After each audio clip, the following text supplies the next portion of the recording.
Welcome to the Firing Squad Podcast, where four guys talk about blazing hot topics that they discuss when no one else is around. No fluff, no bull. They tell it like it is. And now, here is the squad.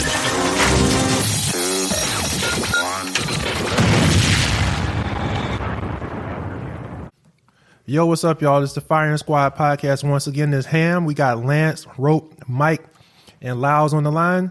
So today we're going to be talking about Kanye. And for those of you who don't know who Kanye West is, I'm wondering how you got internet connection under the rock that you live under. Smack yourself. Smack yourself.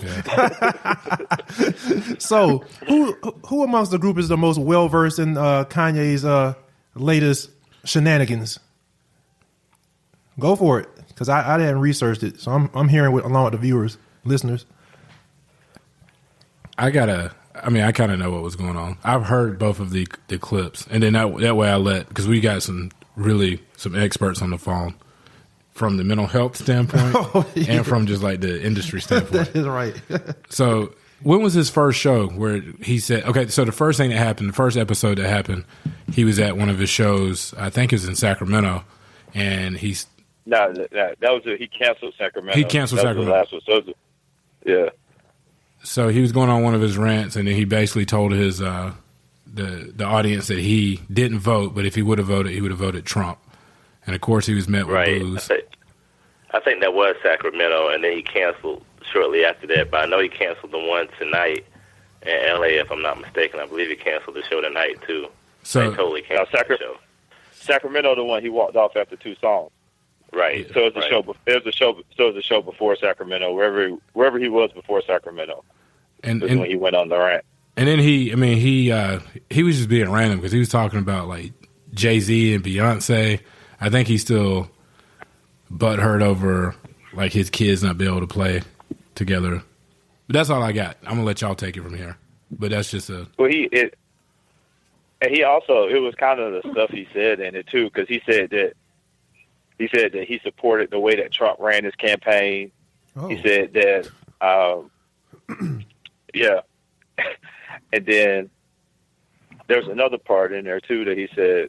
Then he pretty much said that black people need to get over racism, to stop blaming racism for everything that's happening, and that the country always been racist. It's gonna always be racist. So there's nothing that we're gonna be able to do about it. Like neither one of the presidents could have done anything to solve it or to help it.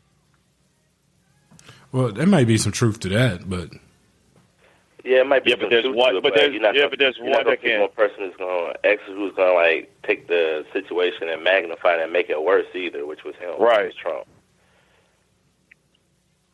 So, but then Kanye didn't he also like he donated money to Hillary Clinton's campaign, like thousands and thousands of dollars.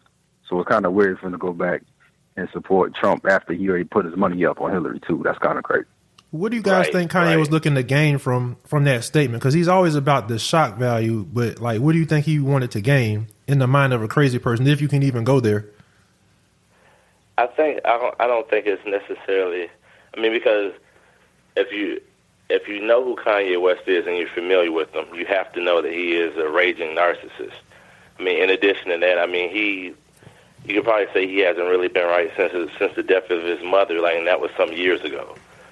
But I really feel like what he was trying to accomplish, I really feel like it's more about him trying to be accepted. I think he kind of views it somewhat similar to Lil Wayne in the sense that he feels like, okay, it's,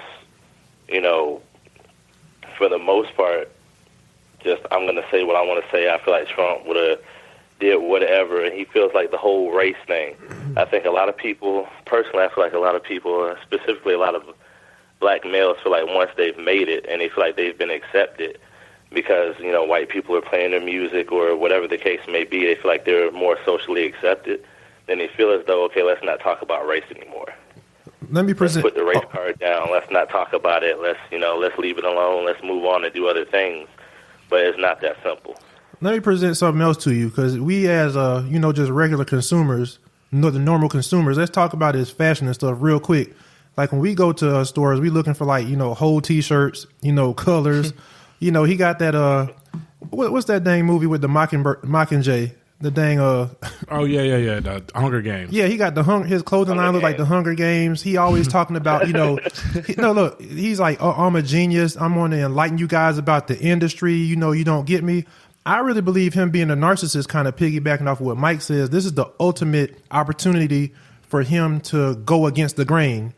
Because I think he always sees himself as, that I'm that special dude that got to put y'all on. You know what I'm saying? Yeah. And like when everybody was going towards Hillary and even white people started, protesting against Trump, this was his opportunity again to look like some sort of genius. Maybe a pseudo intellectual in this thing, but I'm saying in his mind. This dude got people out here looking like bombs, like literally. Yeah. Like from a Well, let me chime in real quick. Yeah. Because I might be the only person on this line that doesn't think Kanye is crazy. I don't think he's crazy. I think his delivery and the way he tries to communicate what he's feeling is wrong. But I think the things that he's actually saying, it makes sense.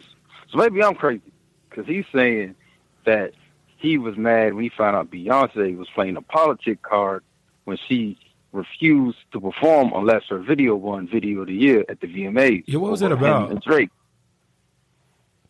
Rope, you got your ear to the street, Rope. We got to enlighten us, dude. Yeah, what was that about? Yeah. Come on, put us on. That was the first. That was the first point.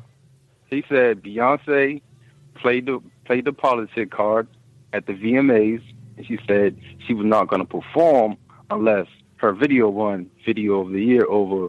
I'm not sure it was the Video of the Year or which category it was, but she wanted her video to win over Drake and Kanye's video. So. That's what made Kanye mad. That was a real jack move too. But here's the thing: I wonder if that's confirmed because that dude, who knows if he thinks a certain thing and just roll with it. Well, if he heard it, he's emotional. He's going on stage. He's running off emotions.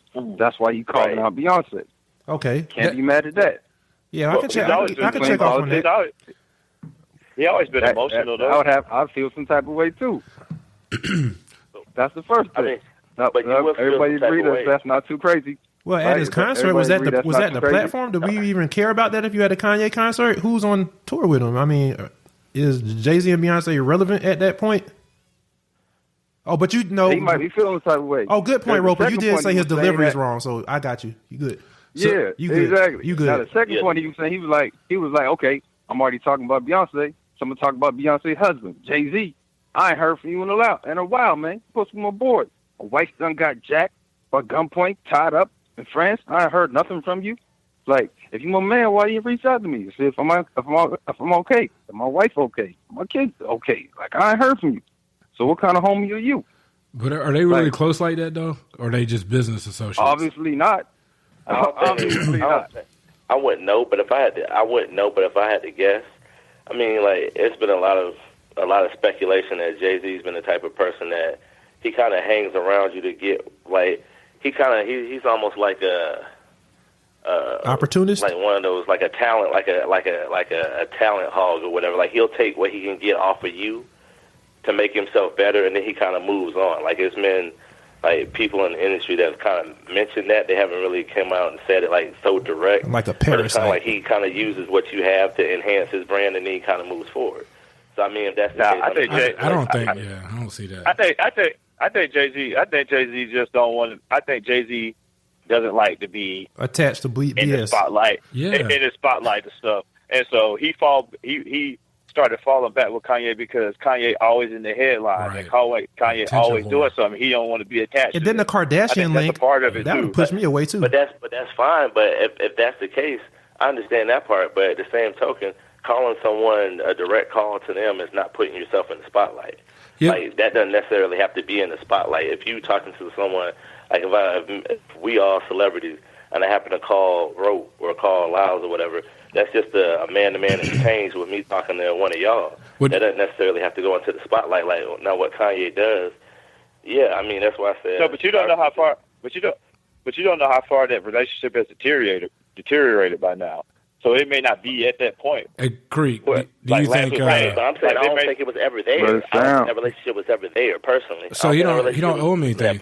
So, Creek, do you think Kanye called Jay-Z before he embarrassed his wife and his family on the stage when he took over Taylor Swift's mic? You think he told him he was going to do that? You said, do I think he called before he did that? Yeah, do you think he called Jay-Z and let him know he was going to embarrass his wife? But I'm the one that said Kanye is narcissistic. What I'm saying is, if you have that type of relationship with someone, you would call someone straight. I'm not defending Kanye at all. Well, I don't know if they have it though. That's why I don't think they ever had that type of relationship. Yeah. I kind of feel like they had that type, at least like industry relationship. Yeah. Like he looked at Jay-Z as like a big brother. Right. Made the song about him. They did the album together. Yeah. They went on tour together. Right. You spend that much time with somebody, like you going to look at them I as blame somebody Kim. like a friend. Yeah, it's all Kim's fault. You know, It's her fault, man.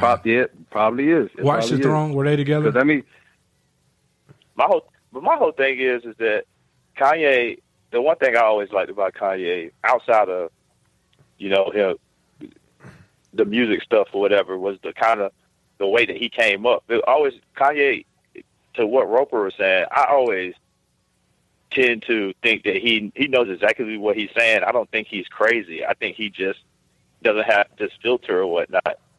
And right. I think part of it was when he was coming up, it was like he was so genuine, and I think that's what like another thing that people were drawn to, because he wasn't, most of the rappers around then, like Jay-Z and all these other guys who were in the street, like D-Boys, all this other stuff. Kanye was this nerd who was just trying to find some way to get into the industry. And so it was kind of refreshing when he got in. And then he always kind of seemed like he was still, at that point, he still seemed like he was a little bit down to earth still, like when he did his rant about George Bush not caring about black people. Yes, yeah. And he always still seemed to kind of be connected. And then it was like his stardom just got to a point. But even in his music, he always seemed like he never really knew how to deal with being famous. It was like he had this kind of battle inside himself with how to deal with all of his fame, and I think that's why he has these outbursts sometimes, because he doesn't know how to control, and deal with the fact that what he, like the stuff that he says, affects so many other people. I think sometimes he thinks it's crazy that he's got that much, I guess, clout or power. I can see that. And right, yeah. I think it's, and so he. If you source it back, it's all Ray J's fault. It's all Ray J's fault. Source it back. No, it's not Ray. It's Ray J's fault, man. But that's the thing I was about to say though too. Is back then too, he was still hanging around like real people. Like even if he was, just like we talking about now, if he was cool with Jay-Z and them or whatnot, he was hanging around with real people that was probably like at least trying to keep him grounded a little bit. And then you get to the whole Ye with the Kardashian shit. And them Kardashians, they love theater. They like this type of shit. So then nobody around him trying to keep him grounded. None of them are keeping him grounded. And none of them are keeping him attached to reality, because it seems like he just has become detached from that old Kanye, like he said in the song, the old Kanye, the Kanye that we missed.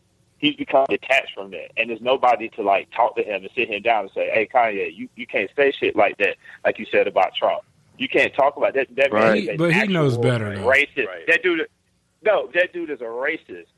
That dude is an absolute racist, and you can't sit there and say to support that when you know the struggle that we're going through. But he knows that. Somebody has to sit him down and tell him that. No, nobody had to tell him that. He knows that. That dude jaded from the front row and fashion shows and stuff he be at, though. But people like Kanye, let me real quick, like people like Kanye and Lil Wayne, when you get that famous, like you start living life in a bubble. Like these are guys that all they do is go to the studio, they go on tour, perform. They don't go to the mall. They ain't out in the public. Like if they out fashion shows they with gotta rich go white outside people. The country. They got to go to like Milan, Paris. White people. They got to go to France and go on vacations and stuff to get away, because they can't be regular. So when you can't be regular, you lose sense of reality. So they don't know what's really going on out there. They don't know nothing but a struggle. But my thing is, multi-millionaires. It's two things though. You definitely lose connection with the day-to-day struggle of what's going on in the world. But also you start assimilating. So now the things that you didn't used to have, that you weren't used to, you're hanging in a different circle now. So of course your views kind of start taking on the views of the people circle that's that you're around working you. with. Right. So and to go back to say, to further clear up, like crazy doesn't necessarily have to mean bouncing off the wall or schizophrenic or